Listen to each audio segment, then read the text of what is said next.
Salam, hər vaxtınız xeyir. Transact SQL dərslərimizi davam edirik. Bu dərsimizdə yeni və maraqlı bir mövzu ilə tanış olacaq. Bu gün biz null barədə danışacağıq. Əvvəlki dərslərimizdə biz null ilə artıq tanış olmuşuq. Daha doğrusu bəzi sorğuların nəticəsində görmüşük. Belə bir sorğunun nəticəsinə baxaq. Bəzi sətirlərdə null görürük. Null nədir? Bəziləri null deyəndə 0 başa düşürlər, çünki null 0 kimi tərcümə olunur. Lakin irəlidə görəcəyik ki, bu belə deyil. TSQL-də null tam başqa məqsədlər üçün istifadə olunur. Excel cədvəlindəki boş sətirləri null ilə müqayisə etmək olar. Lakin Excel cədvəlində boş xanalar qoymaq mümkündür. Verilənlər bazası cədvəllərində isə hər hansı bir qiymət və yaxud da ki, null yazılmalıdır. Null bildirir ki, sütundakı qiymət məlum deyil və ya yol verilməzdir. Null sıfırın, sıfır uzunluğu olan sətrin və ya boş simvolun sinonimi deyil. Yadda saxlamaq lazımdır ki, null qiymət deyil, yəni null qiyməti demək düzgün deyil. Null cədvələ necə daxil olunur? Bu iki üsulla baş verir. Qeyd etmək lazımdır ki, cədvəlin sütununda null yazılması icazə verilməlidir. Belə icazə verilibsə, null icazə verilmiş sütuna məlumatlar daxil edilmədikdə, null avtomatik daxil edilir. Bu sütunlarda null yazılması üçün default məhdudiyyət olmamalıdır. İcazə verilməyibsə, null qiyməti yazıla bilməz. Bu cədvələ qoyulan və onun bütövlüyünü təmin edən məhdudiyyətlərdən biridir.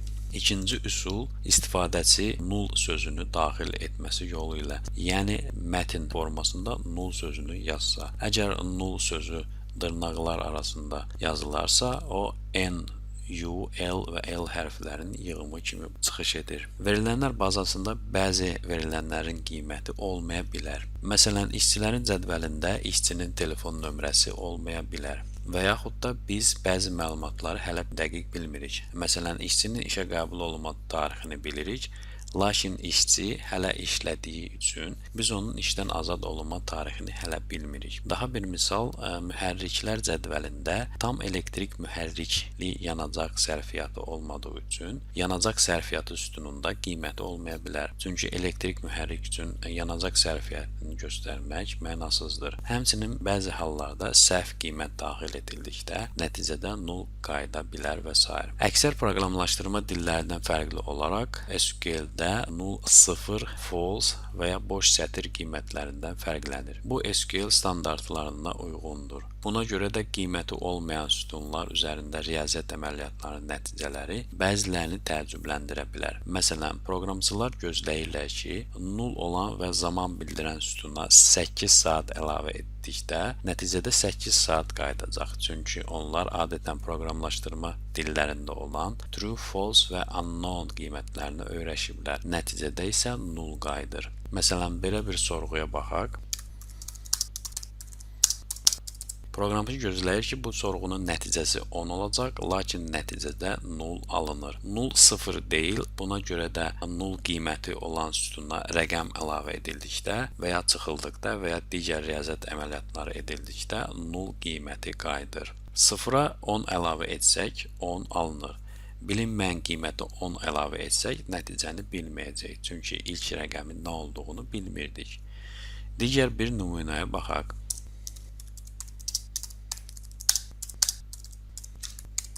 Burada da 0 nəticəsini alırıq. 0 boş sətir deyil, buna görə də 0 qiyməti olan sətri hər hansı bir mətnlə birləşdirdikdə 0 nəticəsi alınır. Mətnə mətn əlavə etsək, nəticədə yeni mətn alınır. Bilinməyən mətnə mətn əlavə etsək, nəticəni bilməyəcək, çünki ilkin mətnin nə olduğunu bilmirdik. Burada bir məqama diqqət etmək lazımdır. Oracle PL/SQL SQL standartlarının bu tələblərinə cavab vermir və mətn tipli verilənlərlə işlədikdə 0 boş sətirlə eyniləşdirilir. Bu istisna yalnız mətn tipli verilənlərə aiddir. Bunu niyə görə burada qeyd etdim? Çünki əvvəllər PL/SQL ilə məşğul olanlar və bizim dərslərimizi izləyən dostlarımız arasında anlaşılmazlıq yarana bilər. Nursing bazası üzərində bir nümunəyə baxaq. Şəhəri London olan və regionu məlum olmayan işçiləri tapaq.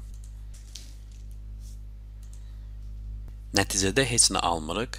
İlk baxışdan hər iki şərtimiz doğru görsənsə də, bu belə deyil. Şəhəri London olan şərtimiz doğrudur, lakin yuxarıda qeyd etdik ki, nul qiymət deyil və heç nə ilə bərabərləşdirə bilməz. Buna görə də ikinci şərtin nəticəsi heç nə qaytarmır. Bununla da nəticədə şərtlərimizin tələbləri pozulduğuna görə biz heç nə almırıq. Null nə doğru, true, nə də ki yanlış, false deyil. Buna görə də null qiyməti olan sütunlarda and, or və not məntiqi əməliyyatların nəticələri fərqli ola bilər. Bunu aydın anlamaq üçün belə bir müqayisə edək. Tutaq ki, Elçinin 25 yaşı var. Pərvizin yaşı isə məlum deyil. Əgər sizdən soruşsalar ki, yaşda Elçin böyükdür yoxsa Pərviz, sizin yeganə cavabınız bilmirəm olacaq. Əgər sizdən soruşsalar ki, Elçinlə Pərviz həm yaşıddırlarmı, sizin yeganə cavabınız bilmirəm olacaq. Əgər sizdən soruşsalar ki, Elçinlə Pərvizin yaşlarını cəmləsək neçə alınacaq, sizin yeganə cavabınız bilmirəm olacaq. Tutaq ki, Fəridin də yaşını bilmirik. Əgər sizdən soruşsalar ki, Pərvizin yaşı Fəridin yaşı ilə eynidirmi, sizin cavabınız yenə də bilmirəm olacaq. Bu onu göstərir ki, nəyə görə null bərabərdir null müqayisəsi, yenə də null ilə nəticələnir. Null üzrə filtrləmə qoymaq üçün is null və is not null predikatları istifadə olunur. Məsələn, belə bir sorğulara baxaq. Birincidə regionu bilinməyən işçiləri, ikincidə isə regionu dəqiq bilinən işçiləri tapaq. Gördüyünüz kimi, bu cür yazılış düzgün deyil və nəticədə heç nə almırıq. Null qiymətləri üzrə filtr qoyaq. Birinci regionu bilinməyən işçiləri tapaq. Daha sonra regionu dəqiq bilinən, yəni null olmayan işçiləri tapaq.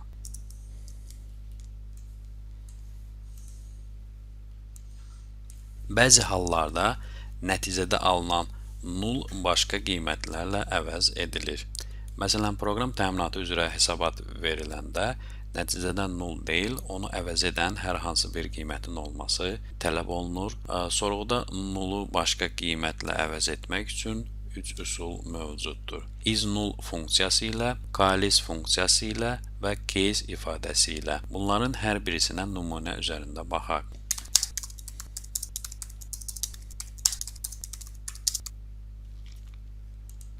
Norstudent bazasının employee cədvəli ilə işləyəcəyik. Bu cədvəldə ad və soyad sütunları vardır. Tutaq ki, rəhbərlik tərəfindən proqram təminatında belə bir dəyişiklik etmək tapşırığı verilir. Eyni ad və soyadda bir neçə işçi ola bilər. Buna görə də işçilərin atasının adının da proqram təminatına əlavə etməliyik. Biz təbii ki, employee cədvəlində əlavə sütun yaradırıq və bəzi işçilərin atasının adlarını da bu sütuna əlavə edirik. Mən Norstudent bazasına bəzi dəyişikliklər etdim. Employees cədvəlində atasının adı inisialı middle init sütununu əlavə etdim.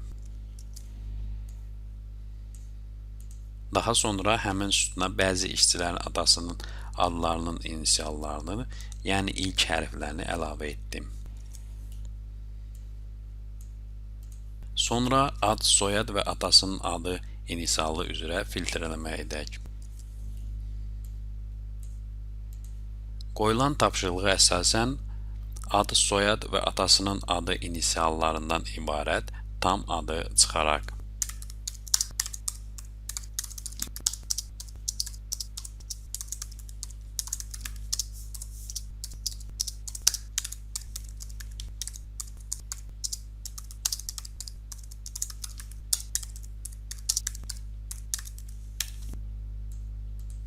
Bütün bu dəyişikliklərdən sonra proqram təminatında səhvlər əmələ gəlir və ya proqram tam dayanır.